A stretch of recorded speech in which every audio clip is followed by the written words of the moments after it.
this is a story of privilege, okay? So people may want to like hiss and boo and leave the room. It's also a story about a man.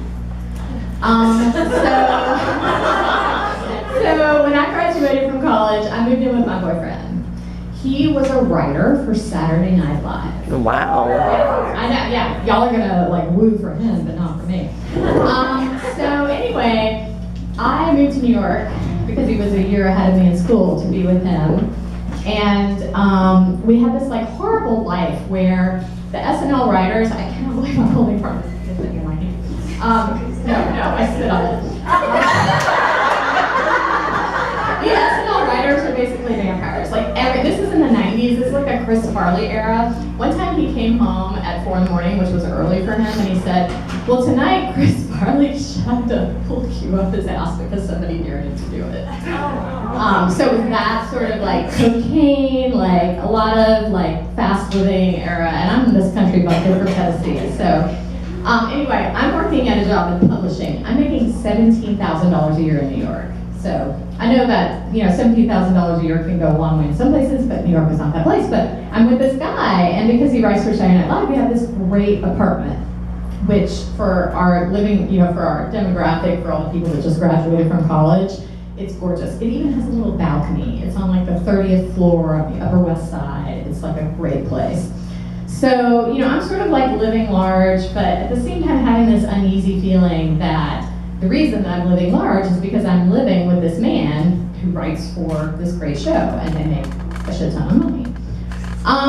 So anyway, one day I came home, and I know that things they didn't feel right, so we didn't have that like great expression of love that we had at the beginning of our relationship, which is basically just a nice way of saying sex.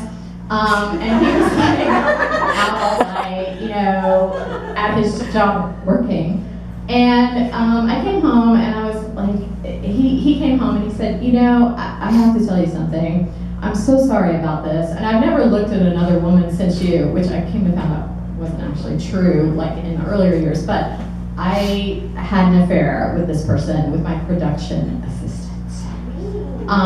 And I don't know what to do. And so we spent like a month trying to work it out. Those were not the days, this is like the 90s, this is not the days of couples therapy. This is the days of like, working it out means you take a trip to the Hamptons and drink too much wine and try to have sex again and realize you don't want to. So anyway, sorry, I didn't know if we could use like the word sex in this, but I did. So I was like, finally we just realized this is not gonna work because I was so heartbroken and he just didn't love me anymore. I mean, that was just what it was. So we split up and I moved into this like horrible like walk up and I was still working at my job, but I decided, because I had another man in the story who was my best friend from college, always platonic, and one of my words of advice would be, have a good platonic male friend because they are your back. And he said, I think you should apply to business school because I think you're smart. I think you can make money if you go to business school. It's like your ticket into getting a job where you make money. And he never had anything bad to say about my ex-work and he really liked him, but he's like, you just need to move on from this. So I was like, business school, okay. And I'm thinking about all this, and one day I'm walking along the street on the Upper West Side because I had to be up there for like an errand or something. Oh, meanwhile, by the way, I'm working for this guy who is an asshole. The guy who's paying me $17,000 a year, he does things like when I go to the doctor, he makes me leave the card of the doctor, like that business card, so he can call the doctor to make sure that's where I am. So it's like this horrific, like Cruella de Vil had nothing on this guy. And I found out later, like, his association represents Trump. Like, that's the PR firm that Trump uses, or whatever. So, anyway. Another story. So I'm walking on the Upper West Side, like having my miserable life and my walk up, thinking about like what I'm gonna do with my life. I look across the street, it's raining. I see my ex-boyfriend, and he's with the production assistant. I've never met her. Her name was Milo. What the fuck kind of name is Milo? She's got this long, red, curly hair, and she's just gorgeous.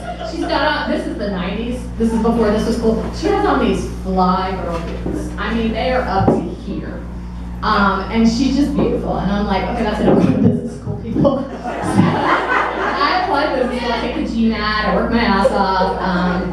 I get there, I do, and by the way, in business school, whole different, men's story. I noticed that I'm just really eager in my class and taking notes. All the guys in the class are just like, Professor, I have something to say. Why do you have something to say? You know no more than I do. So it was this moment of men just talk when they don't necessarily know what's going on, whether they have a picture in their hand or not.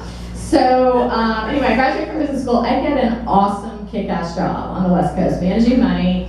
And it ended up being this great place where my confidence grew. I did well. I learned how to manage money because that was kind of part of the deal of managing money. And I reconnected with my ex-boyfriend a few years later because at that point we're both in LA. And he tells me that he ended up marrying Milo. And it turns out that Milo had some sort of moment where she ran off and left him for his boss. So that was, he had reached out to me because I think his therapist told him that he should ask for forgiveness. I was like, that's okay.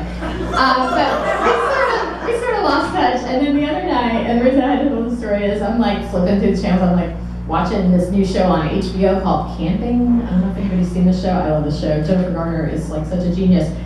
And as I always do, I'm kind of watching the credits, and there's my ex-boyfriend's name, and I'm like, bitch, I bet I make more money than you do now.